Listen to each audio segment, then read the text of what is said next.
আমাদের বস নেইমার থাকতো আমরা এই গোলে থেকে আরো বেশি খুশি হইতাম যদি আমাদের বস নেইমার খালি 10 মিনিট মাঠে থাকতো এর থেকে বেশি খুশি আমাদের আর কেউ থাকতো না। আমার পেছনে দেখতে পাচ্ছেন চারিদিকে শুধু ব্রাজিল সাপোর্টার সবাই আসলে সেলিব্রেট করছে।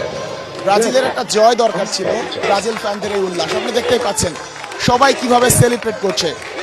ব্রাজিল দুর্দান্ত খেলছে, হাইতি যদিও র্যাঙ্কিংয়ে অনেক পিছিয়ে 85 র্যাঙ্কিং, তো এরপরও ব্রাজিলের এই জয়টা নেইমার নেই সব মিলে আসলে মরক্কোর সাথে ড্র করার পরে ট্রল সহ্য করা সবকিছু মিলে আজকের ম্যাচে তাদের এমন একটা পারফরমেন্স দরকারই ছিল।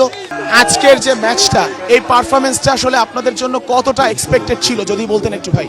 কি বলেন পারফরমেন্সটা কতটা এক্সপেক্টেড ছিল আজকের? আমরা আরো এক্সপেরিয়েন্স করছিলাম যদি আমাদের বস নেইমার থাকতো আমরা এই গোলে থেকে আরো বেশি খুশি হইতাম যদি আমাদের বস নেইমার খালি 10 মিনিট মাঠে থাকতো এর থেকে বেশি খুশি আমাদের আর কেউ থাকতো না। চাওয়া নাই, আমরা জাস্ট নেইমার থাকলে চাওয়া আসলে নেইমারকে দেখতে চাই। নেইমার থাকুক বা না থাকুক ব্রাজিল কিন্তু দুর্দান্ত খেলছে এবং এটা নেইমারের জন্য স্বস্তি, ব্রাজিলের জন্য স্বস্তি যে নেইমার এখন ফিট হওয়ার সময় পাবেন, নিজে স্বস্তি পাবেন এবং ব্রাজিলও জয় ফিরছে, এটাই সবচেয়ে বড় প্রাপ্তি তাদের জন্য।